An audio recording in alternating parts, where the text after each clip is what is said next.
J'avais 22 ans quand j'ai appris que le corps humain peut supporter bien plus de douleur que l'esprit ne peut en accepter. Et je l'ai appris à genoux, sur des pierres pointues, avec un masque de fer attaché à mon visage, dans une cave sans fenêtre où personne ne pouvait m'entendre crier. Non pas parce que je n'essayais pas, mais parce qu'ils m'ont retiré ma voix avant même de m'ôter ma dignité. Je m'appelle Jeanne Delmas. Je suis née à Lyon en 1920. J'ai été couturière, j'ai été fille, j'ai été fiancée. Et pendant 48 heures, je n'ai été qu'un corps agenouillé, attendant de ne pas mourir avant l'aube. J'ai passé 63 ans sans raconter cette histoire à personne, ni à mon mari, ni à mes enfants. J'ai tout gardé en moi comme on cache une blessure qui ne cicatrise jamais. Elle saigne juste à l'intérieur, silencieuse, constante. Ce n'est qu'à 85 ans, quand mes genoux ne pliaient plus sans grincer, quand mes mains tremblaient en tenant une tasse, que j'ai accepté de parler. Une équipe d'historiens est venue chez moi. Je me suis assise devant une vieille caméra, j'ai bu un verre d'eau et j'ai commencé. Pas parce que je voulais revivre tout ça, mais parce que j'ai réalisé que si je ne parlais pas, ces femmes mourraient 2 fois. Une fois dans la cave, une autre fois dans l'oubli. Ce que je vais raconter maintenant ne figure dans aucun livre d'histoire, n'apparaît dans aucun musée, n'a aucune plaque commémorative. Parce que ce qui m'est arrivé, et à des dizaines d'autres femmes françaises entre 1942 et 1944, a été effacé des registres officiels. Pas par accident, mais par commodité. Il y avait des choses que, après la guerre, personne ne voulait se rappeler. Et nous, les survivantes, nous avons appris que certaines vérités sont trop lourdes pour être dites à voix haute. Mais je vais le dire. Parce que maintenant, à 85 ans, avec la mort qui frappe à la porte, j'ai découvert que j'ai moins peur d'elle que du silence. C'était en octobre 1942. Lyon était sous occupation allemande depuis plus de 2 ans. Les rues sentaient la fumée de charbon et la peur. Je travaillais dans une petite boutique de couture rue de la République, cousant des uniformes pour les officiers allemands. Non pas parce que je le voulais, mais parce que c'était ça, ou mourir de faim. Mon père avait été arrêté l'année précédente pour avoir distribué des tracts de la résistance. Ma mère est morte de tuberculose 3 mois plus tard. J'étais seule. Et seule, on apprend vite que survivre est un art sale. Ce matin-là, je cousais un manteau gris quand j'ai entendu la porte de la boutique s'ouvrir violemment. 3 soldats allemands sont entrés. L'un d'eux, grand, blond, avec des yeux froids comme la glace, m'a pointé du doigt et a dit simplement « Vous, venez ». Il n'a pas demandé mon nom, n'a pas expliqué la raison, a simplement ordonné. Et j'ai obéi, parce qu'à cette époque, obéir était la seule façon de continuer à respirer. Si vous écoutez cette histoire, vous vous demandez peut-être comment une chose pareille a pu arriver. Comment tant de femmes ont disparu sans laisser de traces. Comment l'histoire officielle n'a jamais enregistré ces caves, ces masques, ces pierres. La vérité, c'est que la terreur la plus efficace est celle que personne ne voit. Et Jeanne Delmas était sur le point de découvrir que le silence peut être l'arme la plus cruelle de toutes. Ce qui lui est arrivé dans les heures suivantes a changé sa vie à jamais. Et ce qu'elle s'apprête à révéler est quelque chose que peu ont eu le courage de documenter. Ce n'est pas seulement l'histoire d'une femme. C'est le témoignage d'un chapitre caché de la Seconde Guerre mondiale. Et vous devez l'écouter jusqu'au bout. Ils m'ont conduite dans une camionnette militaire grise, sans fenêtre, qui sentait l'huile de moteur et la sueur. J'étais assise sur un banc en bois, les mains attachées devant moi avec une corde rugueuse qui me brûlait la peau. En face de moi, il y avait 3 autres femmes. Aucune ne parlait. Aucune ne me regardait. Leurs yeux étaient vides, comme si elles avaient déjà compris quelque chose que je ne savais pas encore. Le trajet a duré peut-être 20 minutes, peut-être 1 heure. Je ne sais pas. Le temps, dans cette camionnette, n'existait plus. Tout ce que je sentais, c'était le froid du métal sous mes cuisses et le bruit sourd des roues sur les pavés irréguliers de Lyon. Chaque chaos me faisait sursauter. Chaque virage serré me projetait contre la paroi métallique. Et tout ce temps, les 3 femmes en face de moi restaient immobiles, le regard fixe, comme des mannequins de cire. J'ai essayé de croiser le regard de l'une d'elles, une femme plus âgée, peut-être 40 ans, avec des cheveux châtains tirés en chignon strict, mais elle a détourné les yeux immédiatement, comme si me regarder pouvait lui attirer des ennuis, ou peut-être qu'elle ne voulait simplement pas voir son propre reflet dans mes yeux. La peur, la confusion, l'incompréhension totale de ce qui était en train de nous arriver. Quand la camionnette s'est arrêtée, on nous a fait descendre. J'ai levé les yeux. Nous étions devant un bâtiment gris, sans enseigne, sans numéro. Une ancienne usine, peut-être, ou un entrepôt désaffecté. Les fenêtres étaient condamnées avec des planches clouées en croix.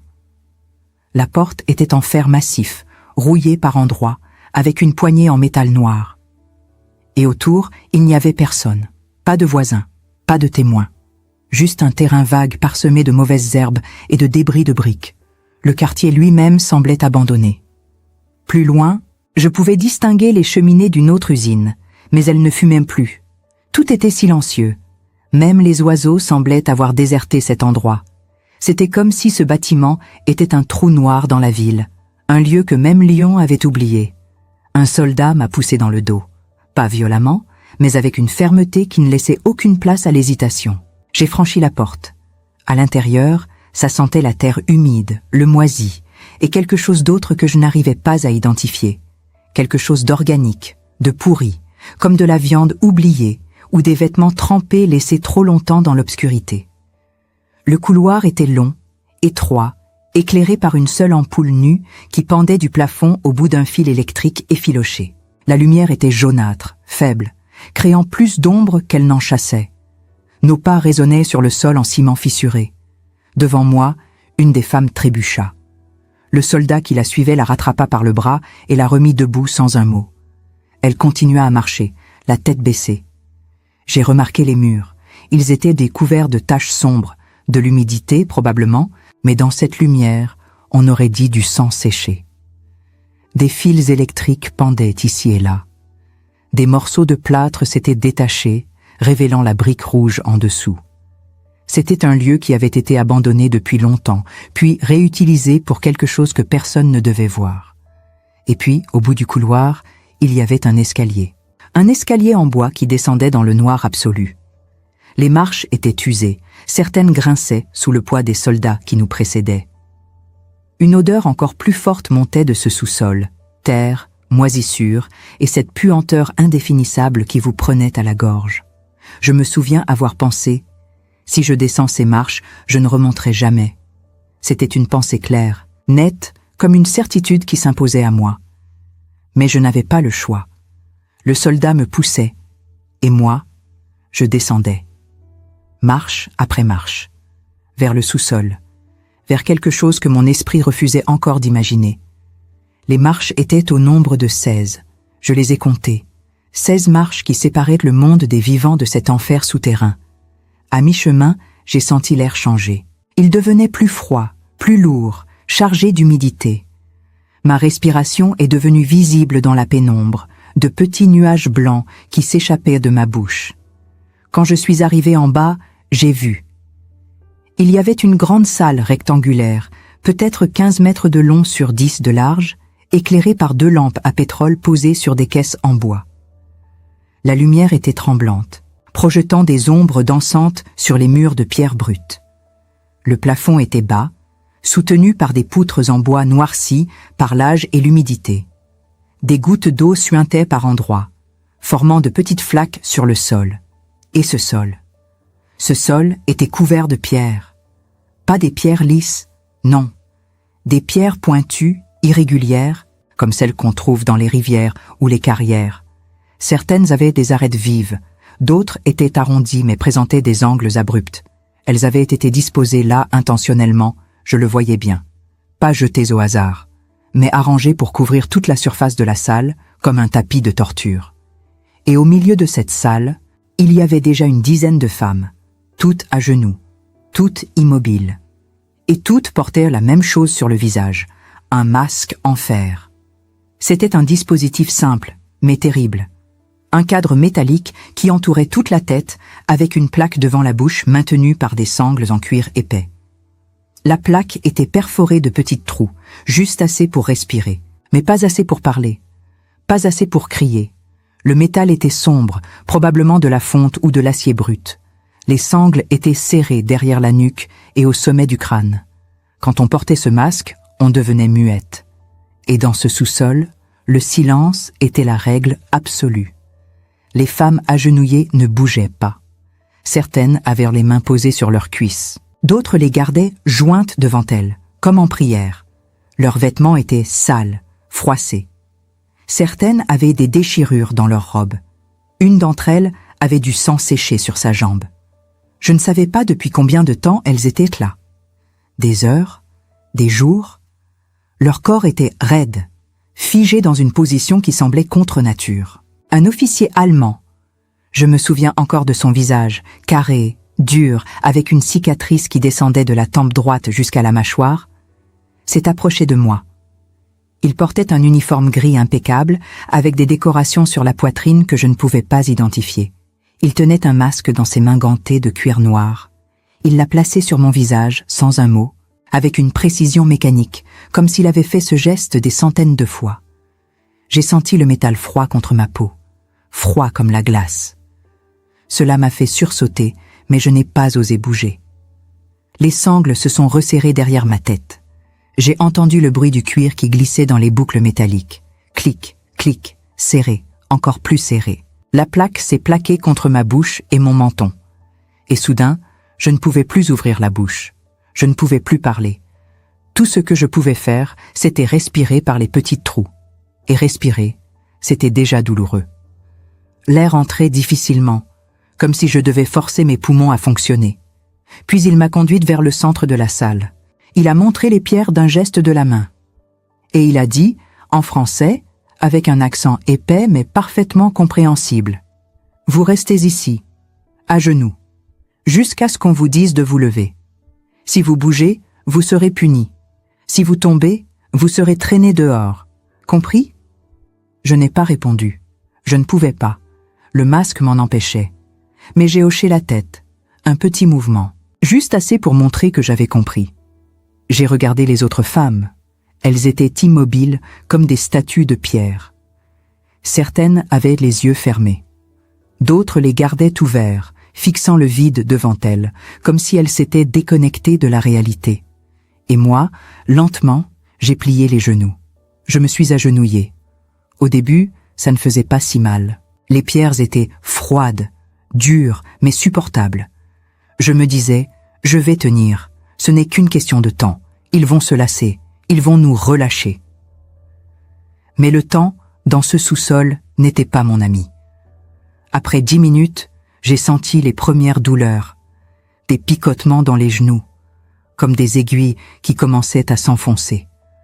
Après 30 minutes, c'était comme si des lames me transperçaient à la peau. La pression des pierres se concentrait sur des points précis, les rotules, les tendons. Après 1 heure, je ne sentais plus mes jambes, seulement la douleur. Une douleur aiguë, constante, qui montait dans mes cuisses, dans mon dos, dans ma nuque. Et je ne pouvais pas bouger, parce que si on bougeait, il frappait. J'ai vu un soldat donner un coup de bâton dans les côtes d'une femme qui avait essayé de changer de position. Elle est tombée sur le côté. Le masque a heurté le sol avec un bruit métallique sourd.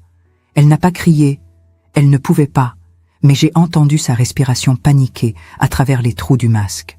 Un sifflement rapide, désespéré. Le soldat a attendu. Il l'a regardée se débattre pour se relever. Elle a mis presque 1 minute. Ses mains tremblaient, ses jambes refusaient de la porter. Mais finalement, elle s'est remise à genoux, et elle n'a plus bougé. J'ai compris ce jour-là ce que c'était que d'être réduite à un corps. Pas une personne, pas un nom, juste un corps qui souffre, qui obéit, qui attend. Et dans ce sous-sol sans nom, j'ai commencé à perdre le sens de qui j'étais. Après 6 heures à genoux, le monde autour de moi a commencé à changer. Les lampes à pétrole projetaient des ombres longues et tremblantes sur les murs. Les visages des autres femmes devenaient flous. Ma vision se rétrécissait. Tout ce que je voyais, c'était le sol, les pierres, mes mains posées sur mes cuisses, mes ongles enfoncés dans ma peau pour essayer de distraire mon cerveau de la douleur dans mes genoux. Mais ça ne marchait pas. La douleur était partout.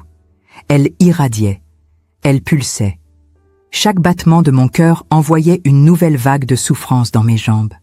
J'avais l'impression que les pierres me transperçaient, que mes os allaient se briser, que ma peau allait se déchirer. Et pourtant, je ne pouvais rien faire. Juste rester là, à genoux, en silence. Le silence lui-même était devenu une présence physique. Pas simplement l'absence de bruit, mais quelque chose de lourd, d'oppressant, qui pesait sur mes épaules comme une couverture mouillée. Parfois, j'entendais un gémissement étouffé venant d'une des femmes, un son à peine audible qui s'échappait malgré le masque. Mais il était immédiatement suivi d'un coup de bâton. Alors, le silence revenait. Absolu. Total. Il y avait 2 soldats qui montaient à la garde. Ils se tenaient près de l'escalier, fumant des cigarettes, parlant entre eux à voix basse en allemand. Parfois, ils riaient. Un rire bas, guttural. Je me demandais de quoi ils riaient. Peut-être de nous, peut-être d'une blague stupide, peut-être de rien du tout, peut-être que pour eux, nous n'étions même plus des êtres humains, juste des objets, des choses qu'on punit parce qu'on en a le pouvoir. L'un d'eux était jeune, pas plus de 20 ans. Il avait un visage poupin, des joues rouges, des cheveux blonds coupés très courts. Il aurait pu être le fils de quelqu'un, le frère de quelqu'un, mais quand il nous regardait, ses yeux étaient vides, comme si on lui avait retiré quelque chose d'essentiel. L'autre était plus âgé, peut-être 40 ans, avec une moustache grise et des rides profondes autour des yeux. Il mâchait du tabac et crachait par terre de temps en temps. Le bruit de sa salive heurtant le ciment résonnait dans la cave comme un coup de fouet. J'ai essayé de compter les heures, mais dans ce sous-sol, il n'y avait ni horloge, ni fenêtre. Pas de lumière du jour, pas de repères. Juste le temps qui s'étirait, infini, écrasant. Les lampes à pétrole brûlaient avec une flamme constante, sans jamais faiblir, comme si elles étaient alimentées par notre souffrance elle-même. J'ai essayé de penser à ma mère, à son visage doux, à ses mains qui sentaient la lavande, à sa voix qui me berçait quand j'étais petite. J'ai essayé de penser à mon père, à sa barbe poivre et sel, à la façon dont il me soulevait dans ses bras et me faisait tournoyer dans le jardin. J'ai essayé de penser à ma vie d'avant, à l'atelier de couture, aux robes que je confectionnais, aux conversations avec les clientes, aux dimanches au marché. Mais ces souvenirs semblaient appartenir à quelqu'un d'autre, à une autre Jeanne, une Jeanne qui n'avait jamais connu ce sous-sol, une Jeanne qui ne savait pas ce que c'était que d'avoir les genoux déchirés par des pierres pointues, une Jeanne qui pouvait encore respirer librement, parler librement, exister librement. Cette Jeanne-là était morte, et celle qui restait à genoux sur ce sol n'était qu'une coquille vide, un corps qui tenait encore debout par pure obstination. Vers ce qui devait être la 12e heure, peut-être plus, peut-être moins, je ne savais plus, une des femmes s'est effondrée. Elle est tombée en avant, le visage contre les pierres. Le masque a heurté le sol avec un bruit métallique sourd qui a résonné dans toute la cave. Elle ne bougeait plus. Son corps était inerte, affaissé comme un pantin dont on aurait coupé les fils. Un des soldats s'est approché. Le plus âgé, celui à la moustache grise. Il l'a retourné du bout de sa botte, sans ménagement, comme on retourne un sac de grains pour vérifier s'il est encore bon. Elle respirait encore, faiblement. Je pouvais voir sa poitrine se soulever par à-coups irréguliers, mais elle ne reprenait pas conscience. Il a fait un geste à l'autre soldat. Ensemble, ils l'ont traîné hors de la salle, par les bras, comme un sac. Ses pieds raclaient le sol. Sa tête pendait en arrière. Le masque était toujours attaché à son visage. Je ne l'ai jamais revue. Je ne sais pas si elle est morte. Je ne sais pas si elle a survécu. Je ne sais même pas comment elle s'appelait. Et moi, je suis restée à genoux. Parce que je ne voulais pas être la prochaine à tomber, parce que je ne voulais pas être traînée dehors, parce que, quelque part au fond de moi, il y avait encore une petite voix qui disait « Tiens bon, tiens bon, tiens bon ». Mais tenir bon, c'est plus facile à dire qu'à faire. Après 24 heures, mon corps n'était plus qu'une masse de douleur. Mes genoux étaient en feu, mes cuisses tremblaient de façon incontrôlable. Mon dos était si raide que je ne pouvais plus le redresser. Chaque fois que j'essayais de bouger, ne serait-ce qu'1 millimètre, une décharge de douleur remontait le long de ma colonne vertébrale jusqu'à ma nuque. Ma bouche était sèche. Ma langue collait à mon palais. J'avais soif, une soif terrible, insupportable. Mes lèvres étaient gercées sous le masque. Je pouvais sentir le goût du sang dans ma bouche. Mais ils ne nous donnaient pas d'eau. Ils ne nous donnaient rien. Pas d'eau, pas de nourriture. Rien qui puisse nous rappeler que nous étions encore en vie. Les autres femmes autour de moi semblaient dans le même état. Certaines oscillaient légèrement, comme si elles allaient tomber à tout moment. D'autres restaient parfaitement immobiles. Mais je voyais leurs mains trembler. Une femme à ma gauche, jeune, peut-être 18 ans, avec des cheveux noirs qui lui tombaient sur les épaules, pleurait. Je ne pouvais pas voir ses larmes à cause du masque, mais je pouvais entendre sa respiration saccadée, les petits sanglots étouffés qui s'échappaient malgré le métal. J'aurais voulu lui parler, lui dire que tout irait bien, lui dire de tenir bon. Mais je ne pouvais pas. Le masque m'en empêchait. Tout ce que je pouvais faire, c'était rester là, à côté d'elle, partageant le même enfer en silence. Vers ce qui devait être la 30e heure. J'ai commencé à halluciner. Je voyais des formes dans les ombres, des visages qui apparaissaient et disparaissaient, des mains qui se tendaient vers moi. J'entendais des voix, pas celles des soldats, d'autres voix, lointaines, comme des murmures venant de très loin, de l'autre côté d'un long tunnel. J'ai vu ma mère. Elle se tenait devant moi, vêtue de sa robe bleue du dimanche, celle qu'elle portait pour aller à l'église. Elle me souriait. Elle tendait la main vers moi. J'ai voulu la prendre. J'ai essayé de bouger mon bras, mais il était lourd comme du plomb. Et quand j'ai cligné des yeux, elle avait disparu. Il n'y avait plus que les pierres, les ombres, le silence. J'ai vu mon père. Il se tenait au fond de la cave, près de l'escalier. Il me regardait avec tristesse. Ses yeux disaient « Pardonne-moi, pardonne-moi de t'avoir laissé seule. » J'ai voulu lui crier que ce n'était pas sa faute, que rien de tout ça n'était sa faute, mais aucun son ne sortait. Le masque avalait ma voix, et quand j'ai regardé à nouveau, il n'était plus là. Je me demandais si j'étais en train de mourir, si mon cerveau était en train de s'éteindre, si c'était ça, la fin. Un lent glissement dans la folie, dans les hallucinations, dans l'oubli. Si c'était comme ça que ça se terminait, pas dans un grand éclat de violence, mais dans cette dissolution progressive de la réalité. Mais non, ce n'était pas la fin, parce qu'après 36 heures, un officier est descendu. Pas le même que celui qui m'avait mis le masque. Un autre. Plus jeune, peut-être 30 ans, avec des cheveux bruns peignés en arrière et des lunettes à monture métallique. Il portait un uniforme impeccable, avec des bottes cirées qui brillaient dans la lumière tremblante des lampes. Il a fait le tour de la salle. Lentement, méthodiquement. Il s'est arrêté devant chaque femme. Il nous regardait. Pas avec pitié, pas avec haine, avec indifférence, avec curiosité peut-être. Comme un scientifique observant des spécimens dans un laboratoire, comme on regarde des animaux dans une cage aux zoo. Il a sorti un petit carnet de sa poche. Il a noté quelque chose. Des chiffres, probablement. Combien nous étions? Combien étaient encore conscientes? Combien avaient déjà abandonné? Il a refermé le carnet. Il a fait un signe de tête aux soldats. Et il est remonté. Ses pas résonnaient sur les marches en bois. Et puis, plus rien.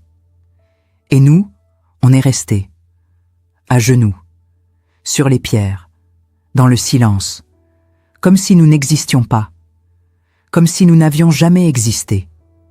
48 heures. C'est ce qu'ils nous ont fait tenir, 2 jours entiers, sans eau, sans nourriture, sans sommeil, juste la douleur, juste le silence, juste la peur de ne jamais en sortir. La peur que ce sous-sol devienne notre tombe, que nos corps restent là, à genoux, pour l'éternité. Et quand, finalement, ils nous ont ordonné de nous lever, j'ai compris que je ne pourrais pas. Mes jambes ne répondaient plus. Mes genoux étaient figés dans une position qu'ils ne pouvaient plus quitter. J'ai essayé de me redresser. J'ai posé mes mains sur le sol pour prendre appui. Mais dès que j'ai voulu bouger, j'ai senti quelque chose craquer dans mon genou gauche. Une douleur fulgurante m'a traversée, comme si on m'enfonçait un couteau chauffé à blanc dans l'articulation. Mais je n'ai pas crié, parce que je portais encore le masque. Et dans ce sous-sol, personne ne pouvait m'entendre. Ils nous ont fait sortir du sous-sol une par une. Les soldats nous soutenaient par les bras, parce qu'aucune de nous ne pouvait marcher seule. Mes jambes étaient raides, lourdes, comme si elles n'appartenaient plus à mon corps. Chaque pas envoyait une décharge de douleur dans mes genoux, mais je continuais à avancer. Parce que sortir de ce sous-sol, c'était survivre. Et survivre, c'était tout ce qui me restait. Quand je suis arrivée en haut de l'escalier, ils ont retiré le masque. J'ai senti l'air frais sur mon visage. J'ai ouvert la bouche. J'ai inspiré profondément. Et j'ai compris que j'avais oublié ce que c'était que de respirer normalement. Pendant 48 heures, j'avais respiré à travers des trous.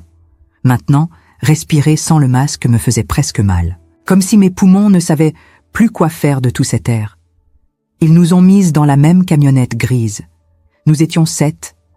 Les autres, celles qui s'étaient effondrées, celles qui n'avaient pas tenu, je ne sais pas ce qu'elles sont devenues. Peut-être qu'elles sont mortes. Peut-être qu'elles ont été emmenées ailleurs. Peut-être qu'elles ont simplement disparu, comme tant d'autres pendant cette guerre. La camionnette nous a ramenés au centre de Lyon. Ils nous ont déposés dans une rue vide, près de la gare de Perrache. Pas un mot. Pas une explication. Ils sont repartis. Et nous, on est restés là, debout sur le trottoir, tremblantes, hébétée, essayant de comprendre ce qui venait de nous arriver. Une des femmes, elle devait avoir 40 ans, les cheveux gris, le visage marqué, s'est tournée vers moi et a dit « Ne parle à personne de ça, jamais ». Je l'ai regardée. J'ai vu dans ses yeux quelque chose que je ne pourrai jamais oublier. La peur. Pas la peur des Allemands. La peur que personne ne nous croit. La peur que, si on parlait, on serait prise pour des folles. Ou pire, qu'on serait puni encore une fois. Alors je n'ai rien dit. Je suis rentrée chez moi. J'ai verrouillé la porte. Je me suis assise sur le bord de mon lit. Et j'ai pleuré. Pour la première fois depuis des mois, j'ai pleuré. Pas parce que j'avais mal, mais parce que je venais de comprendre que ma vie ne serait plus jamais la même. Pendant des années après la guerre, j'ai essayé de continuer. J'ai repris mon travail à l'atelier. J'ai rencontré un homme, Jacques, qui était instituteur. Nous nous sommes mariés en 1947. J'ai eu 2 enfants. Une fille, Marie. Un garçon, Pierre. Je leur ai appris à coudre. Je leur ai lu des histoires. Je leur ai préparé des repas. J'ai fait tout ce qu'une mère doit faire. Mais chaque nuit, dans mes rêves, je retournais dans ce sous-sol. Je voyais les pierres. Je sentais le masque. J'entendais le silence. Et je me réveillais en sueur, les mains crispées sur les draps, le cœur battant si fort que j'avais peur qu'il explose. Jacques me demandait ce qui n'allait pas. Je lui disais que ce n'était rien, juste un mauvais rêve. Mais ce n'était pas un rêve. C'était un souvenir que je ne pouvais pas effacer. Avec le temps, j'ai appris à vivre avec. J'ai appris à enfouir la douleur, à la cacher sous les gestes du quotidien, à sourire quand il fallait sourire, à parler quand il fallait parler. Mais au fond de moi, il y avait toujours ce sous-sol, cette salle, ces pierres et ce silence. Mes genoux, eux, ne m'ont jamais laissé oublier. Dès la trentaine, j'ai commencé à avoir des douleurs chroniques. Arthrose, ont dit les médecins. Usure du cartilage. Vieillissement prématuré. Ils me prescrivaient des anti-inflammatoires, des pommades. Mais rien ne marchait vraiment. Parce que ce n'était pas juste de l'usure. C'était une blessure. Une blessure qui ne guérit pas. En 2005, 63 ans après ce jour d'octobre, une équipe d'historiens travaillant sur les centres de détention clandestins de la Seconde Guerre mondiale a frappé à ma porte. Ils avaient retrouvé des traces, des témoignages fragmentaires, des documents allemands partiellement détruits. Ils cherchaient des survivantes. Ils m'ont demandé si j'acceptais de témoigner. J'ai hésité. Pendant des décennies, j'avais gardé le silence. Pourquoi parler maintenant? Qu'est-ce que ça changerait? Mais puis, j'ai pensé aux autres femmes, celles qui étaient avec moi dans ce sous-sol, celles qui ne sont jamais ressorties, celles dont personne ne connaît le nom. Et je me suis dit que si je ne parlais pas, elles mourraient 2 fois. Alors j'ai accepté. Ils sont venus chez moi avec une caméra. J'ai bu un verre d'eau. J'ai pris une grande inspiration et j'ai commencé à raconter. Pas pour me venger, pas pour haïr, juste pour témoigner. Pour dire, ça a existé, nous avons existé. Je suis morte en 2017. J'avais 97 ans. Mes enfants étaient à mon chevet. Mes petits-enfants aussi. Je suis partie doucement, dans mon sommeil, comme on dit. Mais avant de partir, j'ai dit quelque chose. Une dernière phrase. Marie me l'a raconté plus tard, quand elle a écouté l'enregistrement de mon témoignage. Elle a dit que mes derniers mots avaient été « Je sens encore les pierres ». Parce que c'est vrai, même à 97 ans. Même après toutes ces années. Même après avoir vécu une vie entière, le mariage, les enfants, les petits-enfants, les joies, les peines, je n'ai jamais cessé de sentir ces pierres sous mes genoux. C'est comme une empreinte, une cicatrice invisible. Quelque chose qui reste gravé dans le corps, même quand le corps vieillit, même quand il s'affaiblit, même quand il s'éteint. Ce que je veux que vous compreniez, c'est que ce sous-sol, ce lieu sans nom, sans adresse, sans plaque, n'était pas unique. Il y en avait d'autres, partout en France, partout en Europe. Des lieux où on punissait les femmes, pas parce qu'elles avaient fait quelque chose, mais parce qu'elles étaient là, parce qu'elles étaient vulnérables, parce qu'on pouvait. Les historiens qui m'ont interviewé ont retrouvé des traces de dispositifs similaires dans plusieurs villes occupées. À Paris, à Marseille, à Bordeaux. Partout, le même système. Un sous-sol, des pierres, des masques et le silence. Toujours le silence. Parce que le silence, c'est ce qui permet l'oubli. Et l'oubli, c'est ce qui permet que ça recommence. Mais moi, je n'ai pas oublié. Et je ne voulais pas que vous oubliez non plus. C'est pour ça que j'ai parlé. C'est pour ça que j'ai accepté cette caméra, ce micro, ces questions. Pas pour me faire plaindre, mais pour laisser une trace. Pour que, dans 100 ans, dans 200 ans, quelqu'un puisse écouter ma voix et se dire « Ça a vraiment existé. Ce n'était pas un mythe. Ce n'était pas une exagération. C'était réel. » Aujourd'hui, cet enregistrement est conservé aux Archives nationales françaises à Pierrefitte-sur-Seine. Il fait partie d'une collection de témoignages de survivantes de centres de détention clandestins. Il y a une vingtaine de témoignages comme le mien. 20 voix. 20 femmes qui ont eu le courage de parler. 20 fragments d'une histoire que personne ne voulait entendre. Mais ces 20 voix ne représentent qu'une infime partie de la réalité. Combien de femmes sont passées par ces sous-sols? Combien n'en sont jamais ressorties? Combien sont mortes sans avoir pu témoigner?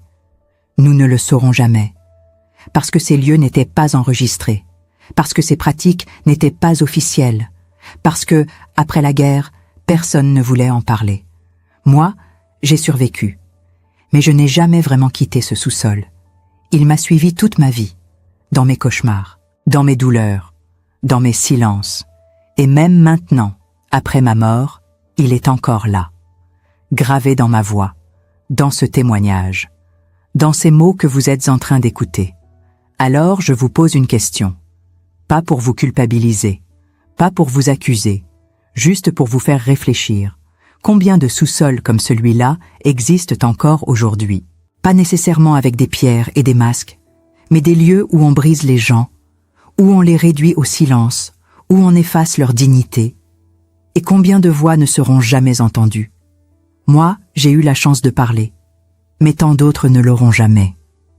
Alors si vous écoutez cette histoire, si vous la partagez, si vous en parlez autour de vous, vous faites quelque chose d'important. Vous empêchez l'oubli, vous donnez une voix à celles qui n'en ont plus. Vous dites au monde, nous n'oublions pas. C'est tout ce que je demande. Ne m'oubliez pas, ne les oubliez pas, ne nous oubliez pas, parce que nous avons existé, nous avons souffert, nous avons survécu, et même si nos corps ne sont plus là, nos voix restent, pour toujours, gravées dans l'histoire, comme des pierres. Vous venez d'entendre l'histoire de Jeanne Delmas, une femme parmi des milliers, une voix parmi des millions de silences. Elle avait 22 ans quand ils l'ont brisée, elle en avait 85 quand elle a trouvé le courage de parler. Et entre ces deux moments, il y a eu toute une vie portée sur des genoux qui ne guérissaient jamais. Jeanne n'a pas raconté cette histoire pour choquer. Elle l'a racontée pour témoigner. Pour dire à ceux qui viendraient après elle, ça a existé, nous avons existé, et vous devez vous souvenir. Parce que l'oubli, c'est la seconde mort, celle qui efface non seulement les corps, mais aussi la mémoire, celle qui permet que l'histoire se répète encore et encore, dans d'autres sous-sols, d'autres caves, d'autres lieux sans nom.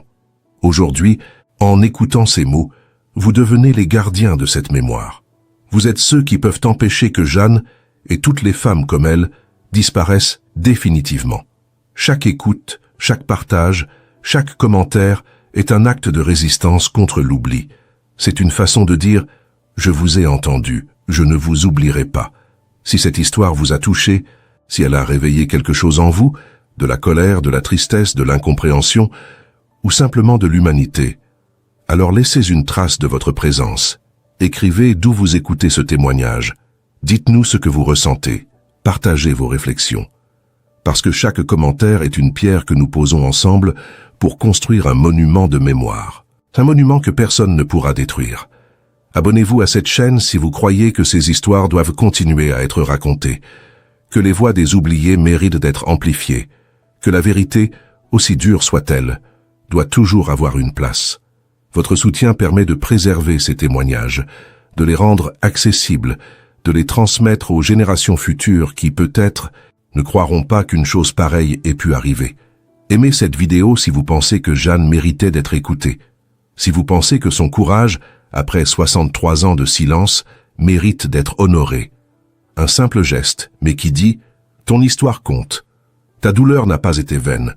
Nous sommes là et nous écoutons. » Partagez ce documentaire avec ceux qui croient encore en la force de la mémoire, avec ceux qui comprennent que connaître le passé, ce n'est pas ressasser la douleur, mais empêcher qu'elle se reproduise, avec ceux qui savent que les pierres sur lesquelles Jeanne s'est agenouillée ne sont pas seulement dans un sous-sol de Lyon en 1942, elles existent partout où l'on brise la dignité humaine. Et maintenant, prenez un instant, fermez les yeux, imaginez ces 48 heures, imaginez les pierres sous vos genoux, le masque sur votre visage, le silence qui vous étouffe, et demandez-vous, aurais-je tenu? Aurais-je eu cette force? Et surtout, que puis-je faire aujourd'hui pour que plus personne nulle part n'ait à vivre ça? Jeanne Delmas est morte en 2017, mais sa voix, elle, est immortelle. Parce que vous l'avez écoutée, parce que vous vous en souvenez, et parce que maintenant vous allez la transmettre. Merci d'avoir été là. Merci d'avoir écouté, et surtout, merci de ne jamais oublier.